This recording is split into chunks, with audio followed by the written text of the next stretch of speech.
Hoje nós começamos pelo princípio 30, segundo as minhas marcações aqui. Página 5, capítulo 1, seção 1, para quem está aí no YouTube assistindo essa gravação. Vamos lá. Princípio 30.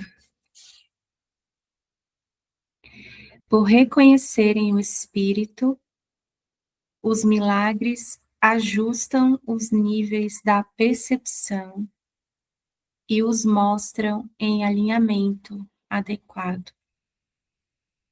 Isso coloca o espírito no centro, onde ele pode comunicar-se diretamente.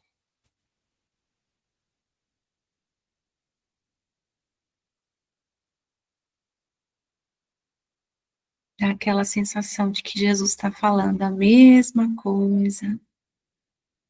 Cada princípio parece ser a mesma coisa, só com palavras diferentes mesmo. Por reconhecerem o Espírito, os milagres ajustam os níveis da percepção. Todo o nosso problema é um problema de percepção, é um erro de percepção, né? Há um desajuste, um desalinhamento na minha percepção, né? Eu estou percebendo o que não existe, né? Eu estou percebendo tudo invertido e de cabeça para baixo. Estou percebendo falta, percebendo medo, percebendo culpa e acreditando nesse mundo à parte de Deus. Então, nesse sentido, os milagres, eles ajustam os níveis da percepção, porque eles corrigem a nossa percepção, o milagre é a correção. E os mostram em alinhamento adequado, que quando a gente volta à nossa percepção, né, após esse milagre, a gente já não percebe. O perdão é não ver nesse sentido, né? Quando eu retorno, quando eu pareço retornar, como vocês trouxeram aqui, Débora e Célia, trouxeram cada uma experiência que parece muito diferente, mas até é a mesma coisa, né? Até o assunto, né? O tipo de relacionamento é o mesmo, parece. Quando a gente volta com o Espírito Santo, a gente não percebe erro, a gente não percebe culpa, a gente não vê nada que a gente estava vendo antes, porque a percepção foi alinhada, né? Foi corrigida. Isso coloca o espírito no centro, porque agora eu estou lembrado de quem eu sou, né? Porque agora, quando eu volto o meu olhar para o meu irmão, eu não vejo mais o pecado, eu não percebo mais pecado e erro. Isso só é possível na presença do espírito no centro da mente, né? O espírito nessa direção, segurando o controle, né? É o espírito controlando o centro ali, né? Da minha percepção. Por um instante o ego está de lado, né? Eu não estou escolhendo esse sistema. E a partir daí eu posso ouvir essa voz, né? Ele vai se comunicar porque ele foi aceito, né? Não é nem sobre ele, não é sobre ele ter estado ausente, o Espírito Santo nunca está ausente, mas é que a gente não aceita a sua presença, né? A gente não se rende a essa presença. E ele espera amorosamente pelo nosso chamado, né? E aí, com o Espírito Santo no centro da nossa mente, quando a gente toma essa decisão, a comunicação ela é restaurada. Porque enquanto eu estou ouvindo o sistema de pensamento do ego, eu não estou me comunicando com Deus. O ego não conhece comunicação. Isso que a gente chama de comunicação aqui não é comunicação. É ilusão mesmo, não é comunicar. Comunicar não é usar palavras, falar, ler, conversar. A comunicação, ela pode acontecer através dessas ferramentas, mas ela não é isso.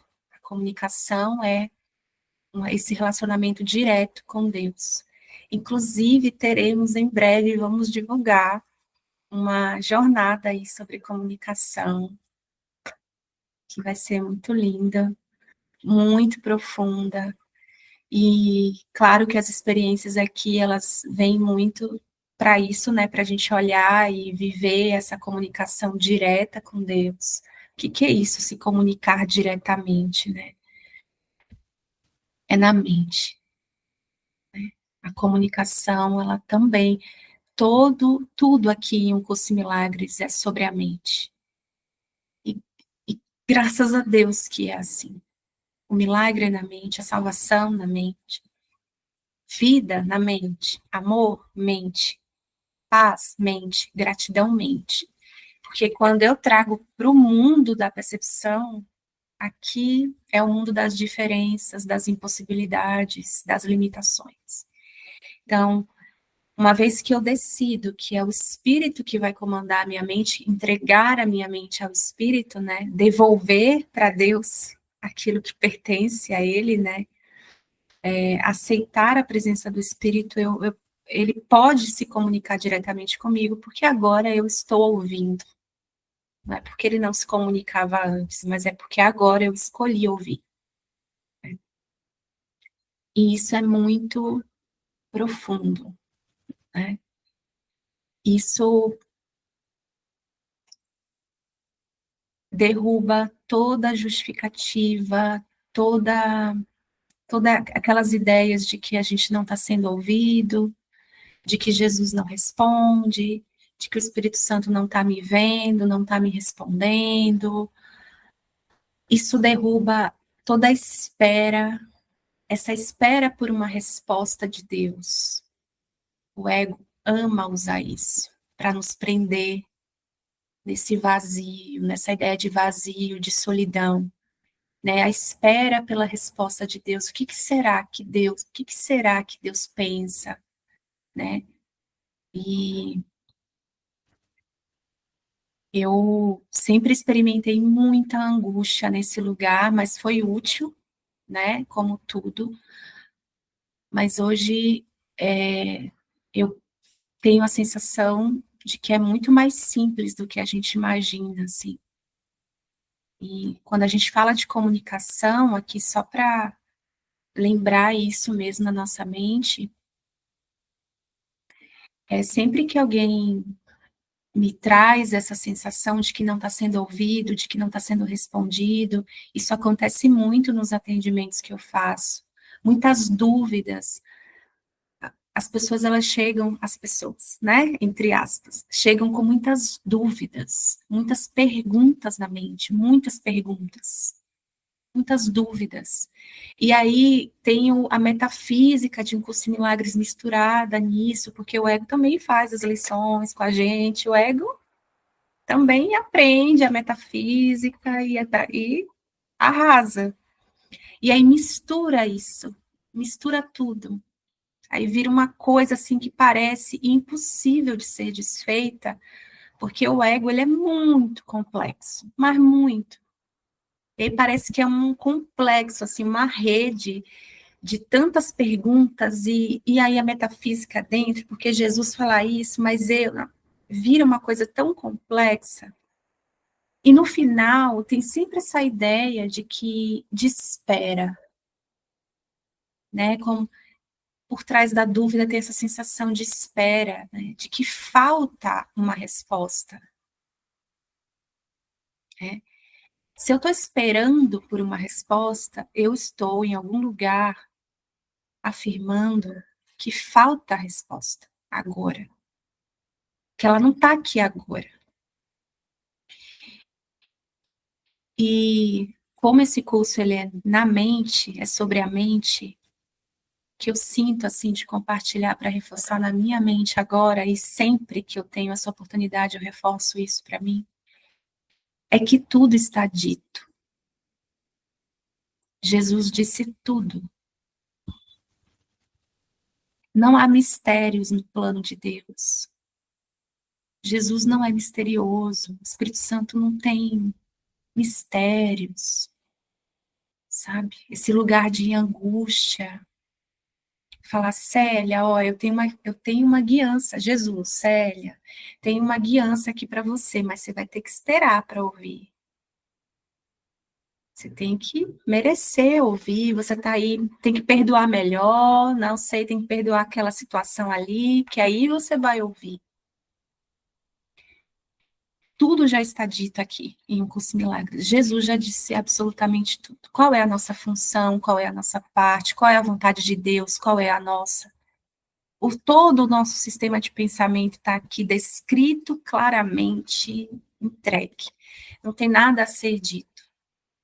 A questão é, eu estou aceitando ouvir, eu estou me colocando, eu estou ouvindo, eu estou disponível para ouvir.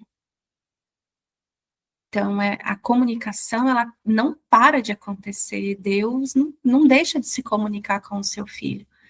A questão é, quais são os ruídos que eu estou escolhendo e que estão à frente da voz que está aqui? Né? Então, isso me dá uma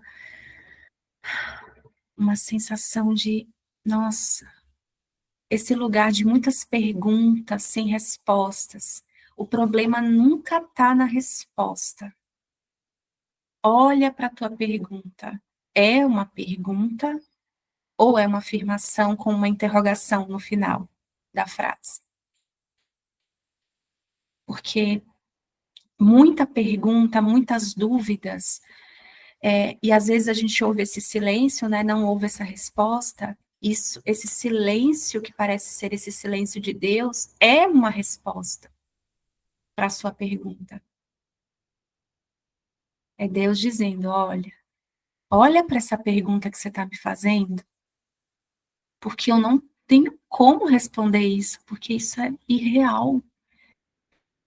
Ele não vai confirmar a ilusão para a gente perdoar junto, né? Essa ilusão.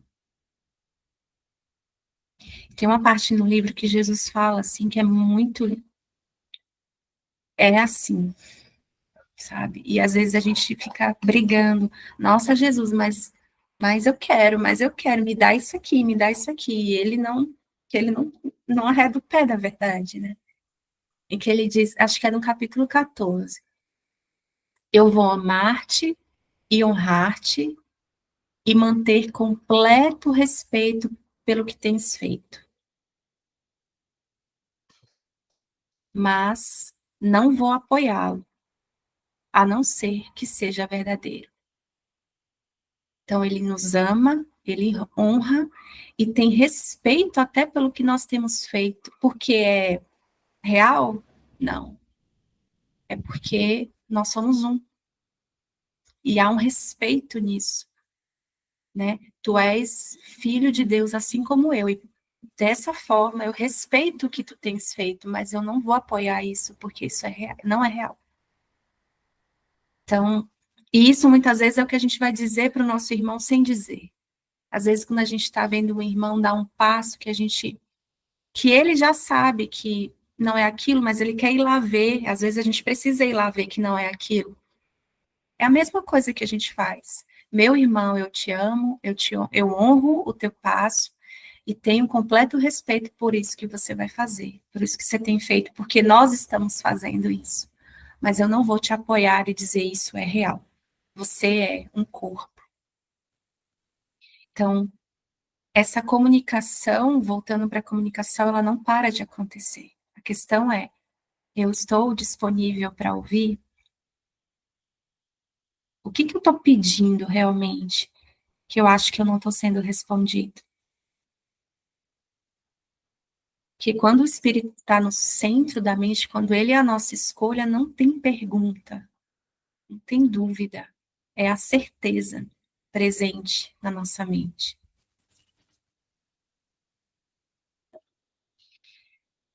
Próximo princípio. Milagres devem inspirar gratidão, não reverência. Deves agradecer a Deus pelo que realmente és. As crianças de Deus são santas e os milagres honram a sua santidade, que pode estar oculta, mas nunca perdida. Que perfeição a gente olhar para esse princípio hoje, com a lição de hoje, né? Que é a lição 197. O que eu ganho só pode ser a minha própria gratidão. Milagres devem inspirar gratidão. O que é isso, né? O que é gratidão? Quando você pensa em gratidão. Hoje eu fiz um mergulho aqui profundo com essa ideia de gratidão.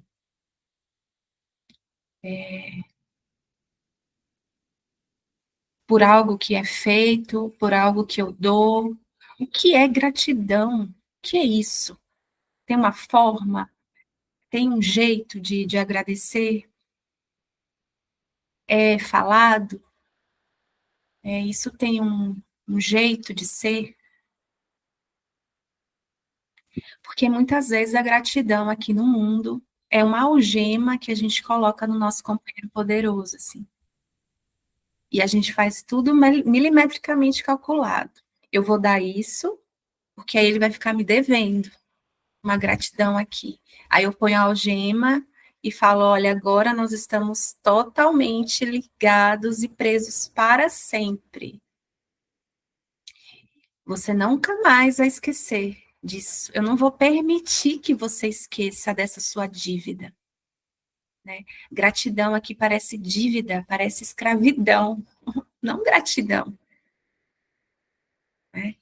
E é muito, muito profundo, porque é um lugar muito escasso na mente, esperar, porque a gente está sempre querendo, o ego está sempre querendo, reconhecimento, gratidão, esse lugar de, nossa, mas eu fiz e nem viu, nossa, mas eu fiz e nem me respondeu, nossa, mas cadê o retorno, esse retorno?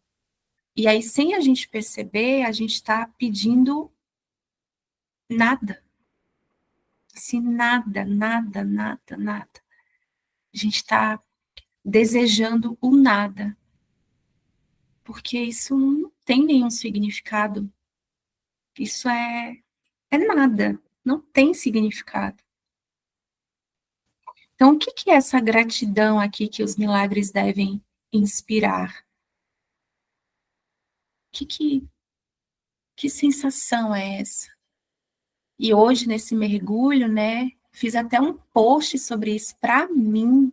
Falei, Jesus, eu preciso de perguntas que quero olhar para isso. E me trouxe, eu recebi na minha mente algumas perguntas, foi me fazendo algumas perguntas, e no final me veio essa sensação de caramba, milagre não é, gratidão não é dívida. Parece que gratidão é uma dívida a ser paga, é um preço, né? Família tem muito isso, né? Eu te criei, né?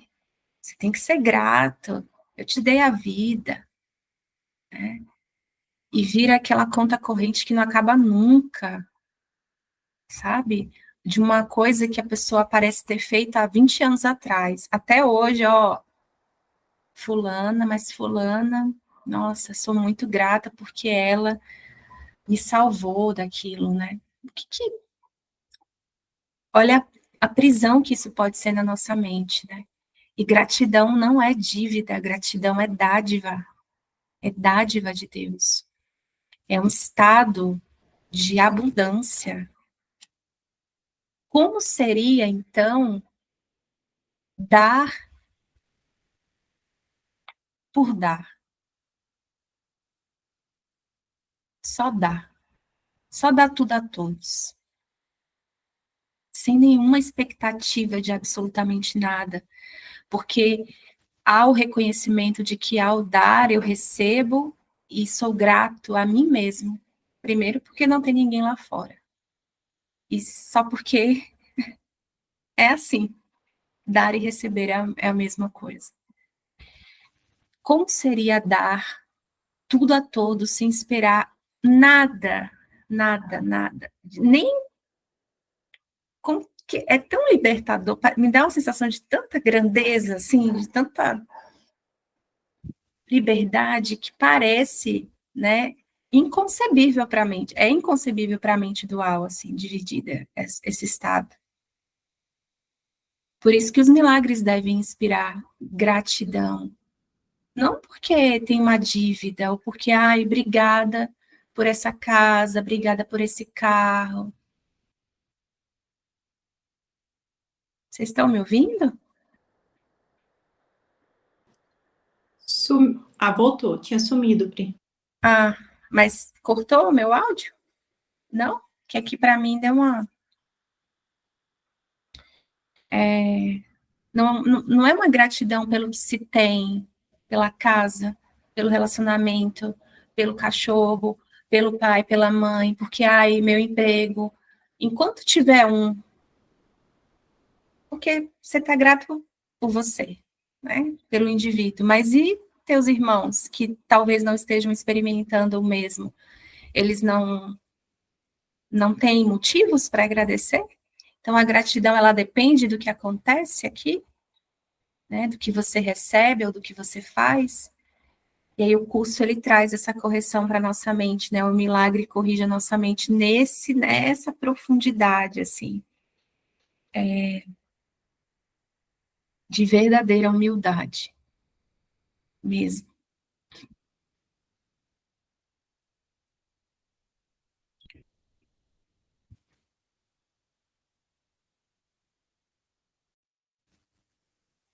E aí ele continua, ele repete, né, a gente viu isso, acho que nas duas últimas lições, ou penúltima.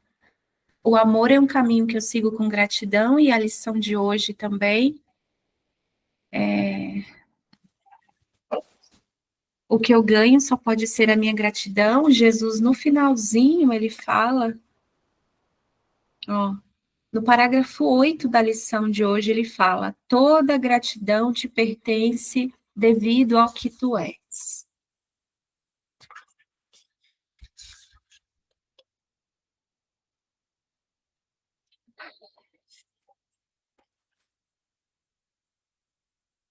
Cadê? Na lição 195, o amor é o caminho que sigo com gratidão. O que ele diz? A tua gratidão para com ele, com Deus, é una com a sua para contigo. A tua gratidão para com ele é una com a sua para contigo. Pois o amor não pode seguir nenhuma estrada senão o caminho da gratidão. E nele andamos nós que seguimos o caminho para Deus. E aqui, no princípio, ele fala: deves agradecer a Deus pelo que realmente és. Sempre a mesma coisa, a gratidão é pelo que você é em Deus. E aí, só uma experiência mesmo para a gente ser convencido disso, né? É um lugar de abundância, só nesse lugar a gente consegue experimentar a nossa invulnerabilidade, a nossa impecabilidade, inculpabilidade. Essa invulnerabilidade é essa experiência que a Célia trouxe, por exemplo. Existe uma ideia que, quando eu acredito nela, eu sofro. E quando eu olho para essa ideia dentro do mundo, não tem saída. Não vai ter. Não vai ter. Porque esse é o mundo dos problemas. Esse é um labirinto mesmo. Não tem nada de. Não é nada demais nesse sentido de não é, nossa, que horrível. Não, é uma característica do sistema de pensamento que a gente escolhe, do mundo das formas. Então, quando ela olhava para a experiência, a partir desse sistema de pensamento, e a gente aqui com qualquer uma experiência que a gente possa estar vivendo agora que esteja desafiadora. Se você olha com o sistema de pensamento do ego, não tem saída. E caso ele te dê alguma saída, é para te pegar depois, é para te prender, não é para te liberar. Nesse lugar eu sou totalmente vulnerável. o tempo é real e eu estou totalmente sujeito a tudo aqui, ao que acontece aqui. Eu dependo, eu não sou o sonhador do sonho, eu sou a vítima. E eternamente, entre aspas, né? Eu não vou experimentar essa minha invulnerabilidade.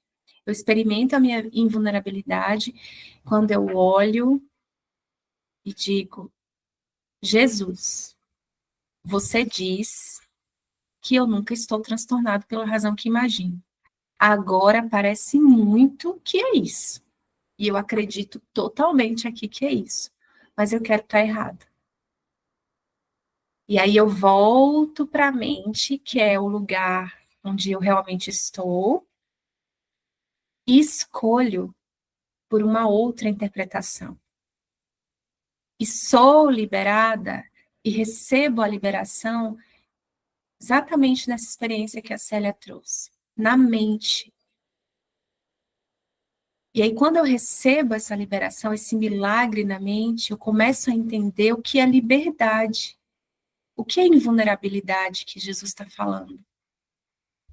Não é que você vai pôr seu corpo, esse corpício que a gente acredita que é nosso, exposto, submeter o corpo a situações. Ele vai ser destruído, porque é uma forma. Se eu submeto esse corpo a situações de ataque na forma física, ele vai ser atacado e ele vai ser destruído. Mas a mente é invulnerável. Né? Nesse lugar eu sou forte. Esse lugar é a minha força. Que para o ego é fraqueza. Por que para o ego é fraqueza? Porque é dizer, Célia, isso não é real. É Jesus dizendo, santa criança, volta, eu vou te mostrar que você é livre. Só que para te mostrar que você é livre, você está disposto a reconhecer de que isso não tem poder sobre você? Para o ego, isso é, é pequeno, é uma humilhação para ele, porque ele quer estar certo. Né? Então,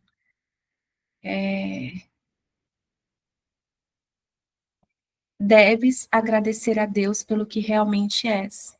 Nesse lugar a gratidão é possível. Agradeço porque eu nunca fui isso que eu penso que eu sou. Eu agradeço, a gratidão é porque pela invulnerabilidade, inculpabilidade que Deus mantém intacta, não eu, né? Pessoalmente falando. As crianças de Deus são santas e os milagres honram a sua santidade, que pode estar oculta, né? Oculta por tantas ideias equivocadas, medo, culpa, mas nunca perdida.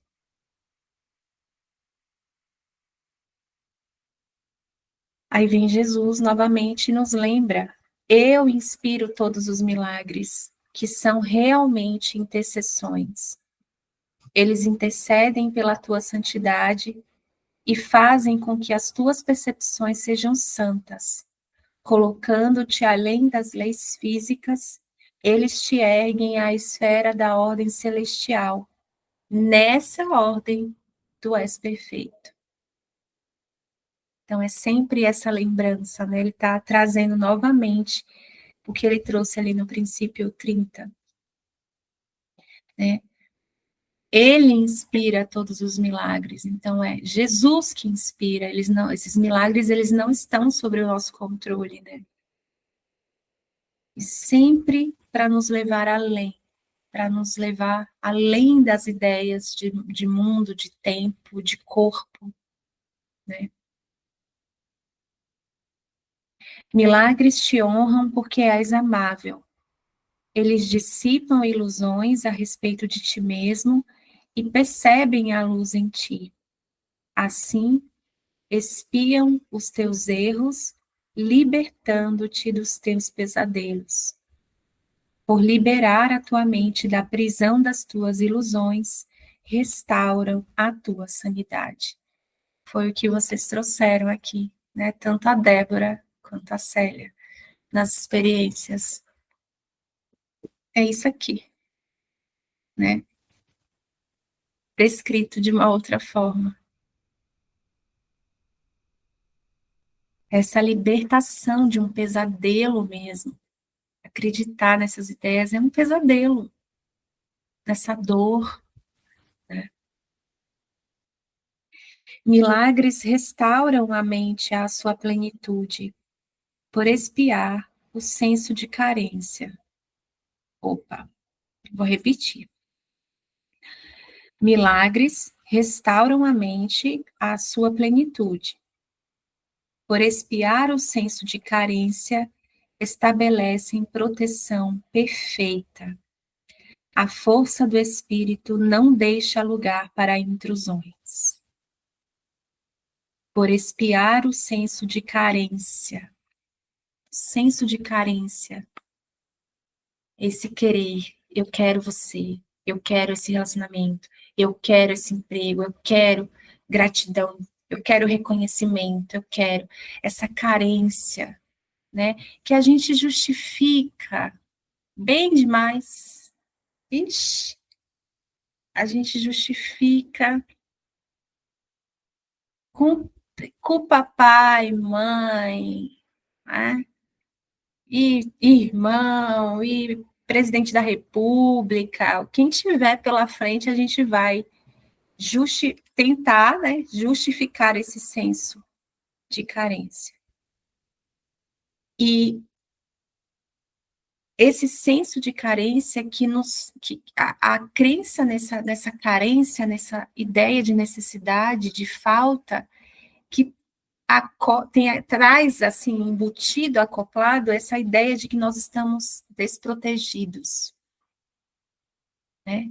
Porque se eu preciso o tempo todo de alguém para me suprir, então eu não tô protegida, eu não tô segura, porque eu sei que o outro que está aqui pode não estar amanhã, ou que esse emprego pode não estar aqui amanhã, ou que esse dinheiro pode acabar, né? É o que o ego traz, né?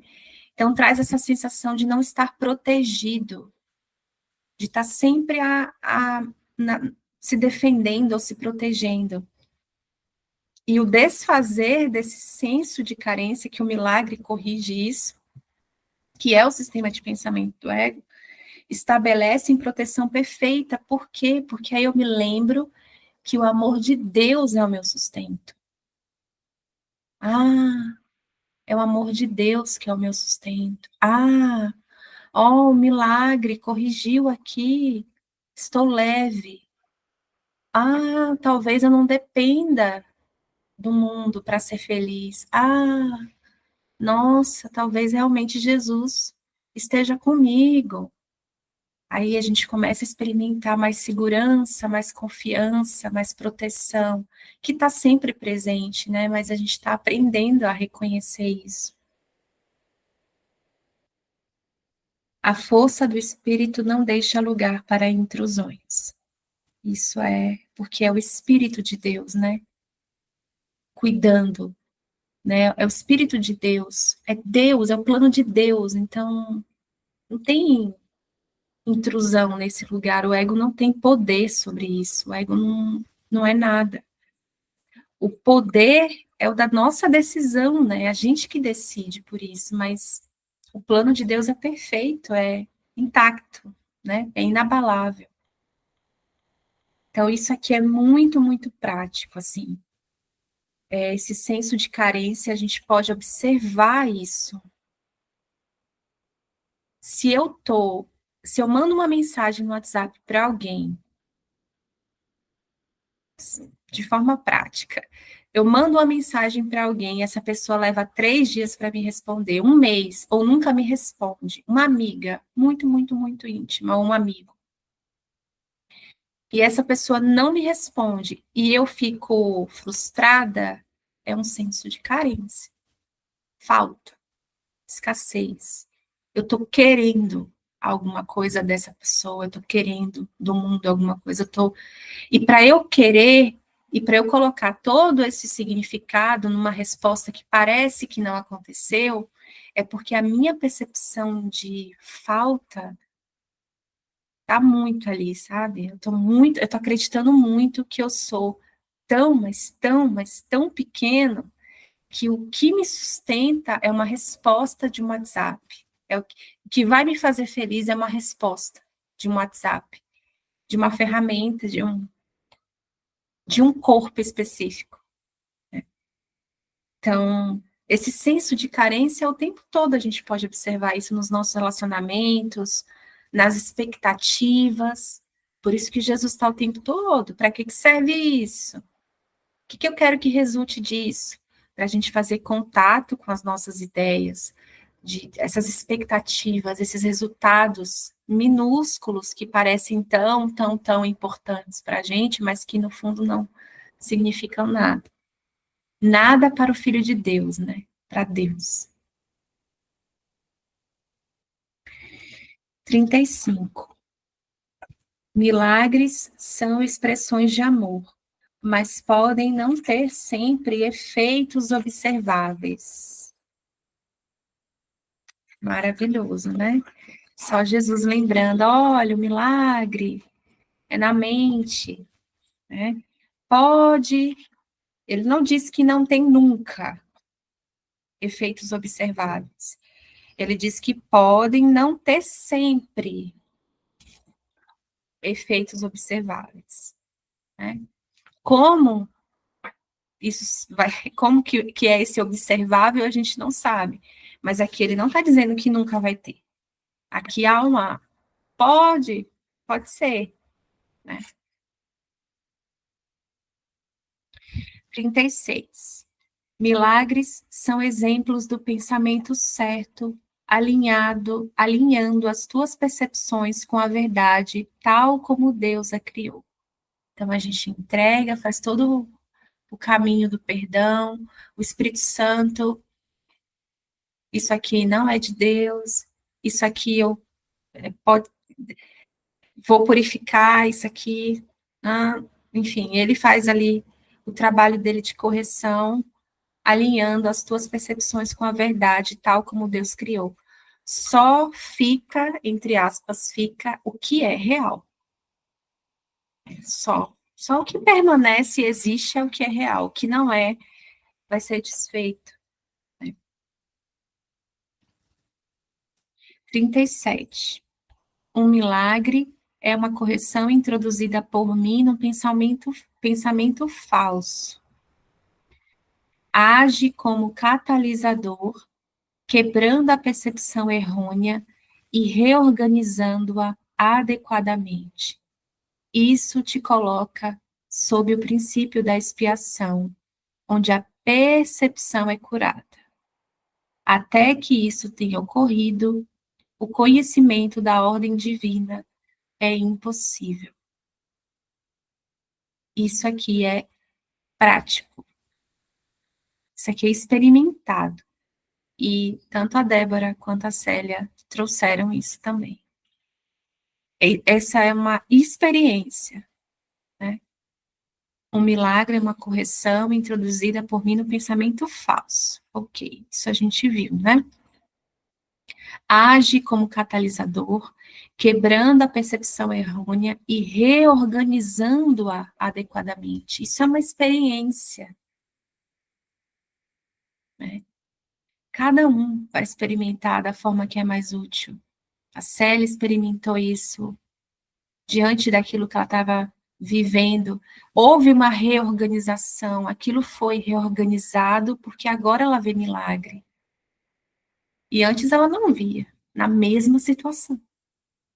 Então, algo foi ajustado, reorganizado na mente, né, alinhado à vontade de Deus. Então, isso é uma experiência, assim, não tem como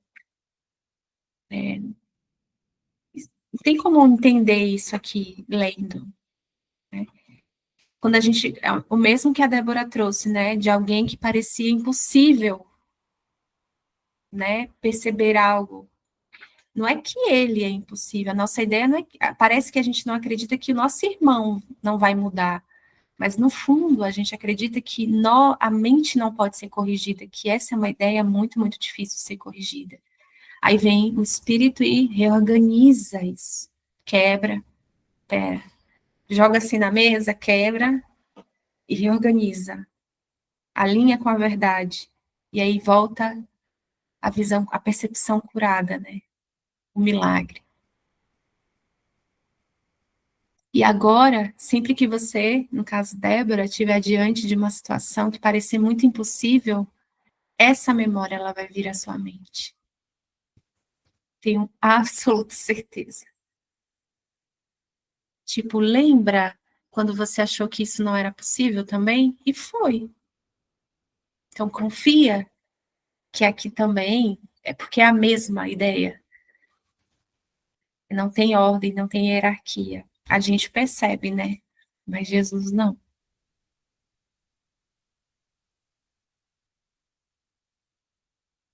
Até que isso tenha ocorrido, o conhecimento da ordem divina é impossível.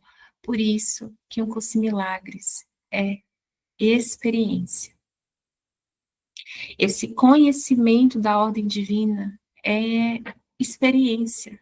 Essa experiência que a Célia teve, alguma que a Priscila, né, tem agora, a Daniela, cada uma no que parece ser cada um no seu treino.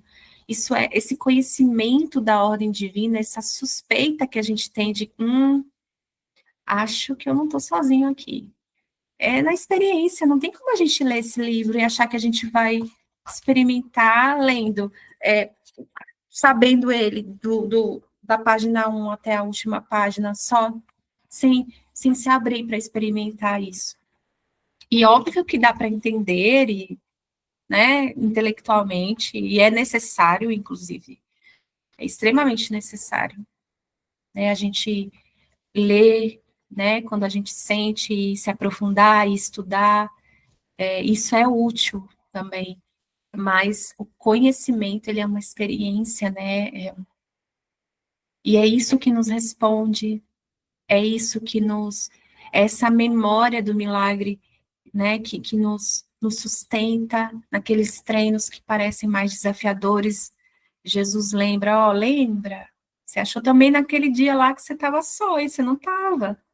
Por que agora você acha que você está?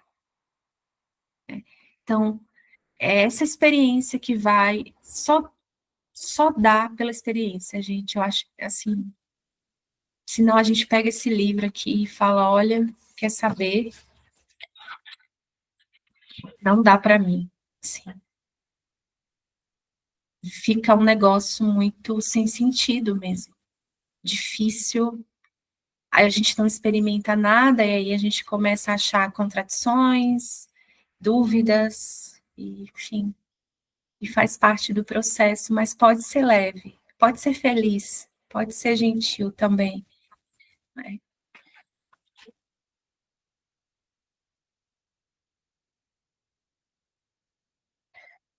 Vamos até o princípio 40 hoje. O Espírito Santo é o mecanismo dos milagres. Ele reconhece tanto as criações de Deus quanto as ilusões, quanto as tuas ilusões. Ele separa o verdadeiro do falso através da sua capacidade de perceber de forma total e não seletiva. Então, é aquela reorganização. O que é verdadeiro aqui, o que é falso? E aí, e como que ele olha e diz isso aqui é verdadeiro e falso? O que é isso que o Espírito Santo está dizendo que é verdadeiro ou falso? É o que eu entrego. Então, tem a minha parte de entregar, de olhar para dentro, de abençoar, né? Que é esse voltar para dentro e assumir a responsabilidade pelo que penso e sinto. Olhar para as ideias, sentir, tocar nessa parede que parece intransponível.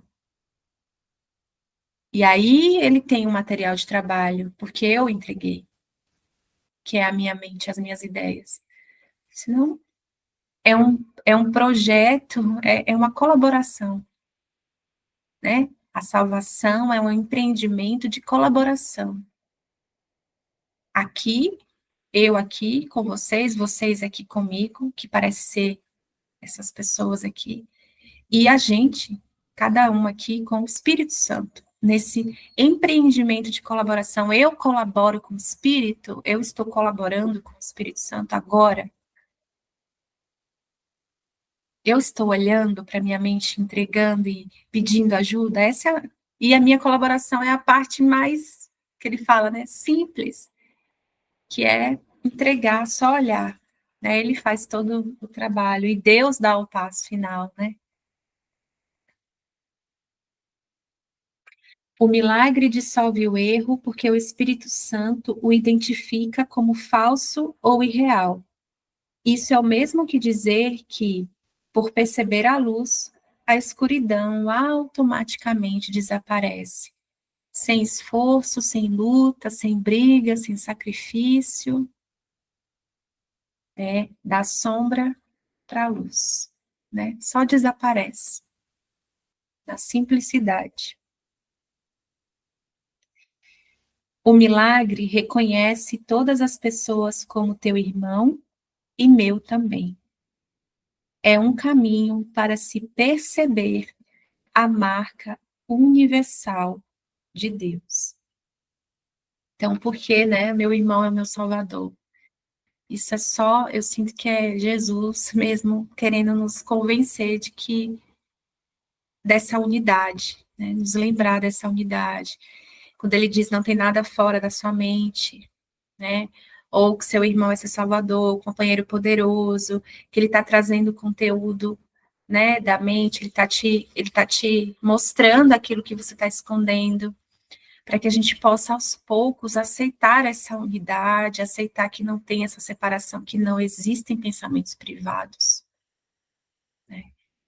A gente começar a experimentar uma comunicação além das palavras, das formas, a gente perceber que a gente está o tempo todo se comunicando. Presta atenção, assim, todo mundo que está assistindo, assim, esse vídeo. Vale a pena essa experiência. Você numa mesa, num jantar, num almoço, aí na sua casa, ou... silêncio. Deixa o silêncio, né? Pede por essa experiência, uma experiência que te mostre a comunicação além das palavras. E olha para o conteúdo da mente, olha para os pensamentos que estão passando na mente, sem achar que é sobre a sua mente pessoal. Só olha o que está ali o que está passando ali.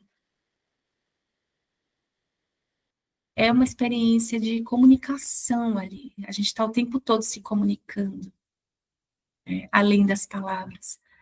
É muito gostoso, assim. Hoje eu olhei bastante assim para isso durante o almoço, assim, com os meus pais. Um silêncio, né? Nenhuma palavra, só o talher ali, né? Só a gente comendo. E tantas ideias na mente que parecem ser de Priscila, que não parecem ser de Priscila, pensamentos, preocupações. Só observar, só olhar. Mas o que que geralmente a gente faz? A gente pega. Isso é medo. Olha o que eu tô pensando. Olha para você. Olha isso aqui. Você não treina a sua mente. Você não sabe observar a sua mente. Você nunca para de pensar isso. A gente não só observa, a gente gruda e fala, isso é meu. Eu tô pensando isso. E aí o convite é para abrir a mente, olhar para a mente, para esse lugar assim, onde não é nada pessoal, né? Nada pessoal. Porque nesse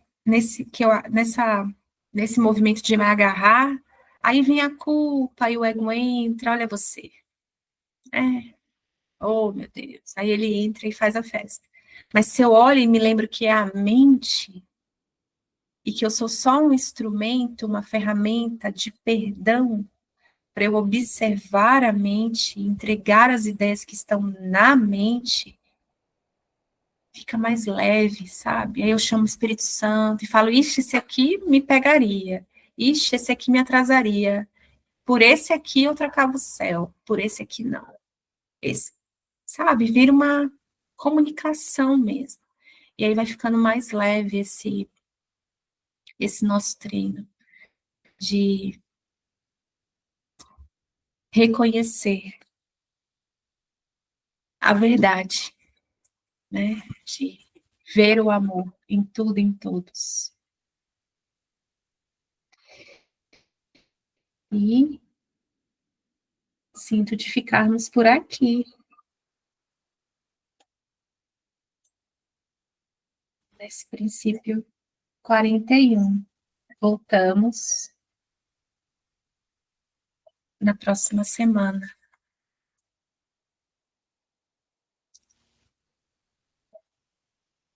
Vamos muito juntos para quem está assistindo essa gravação no YouTube. Até o próximo encontro.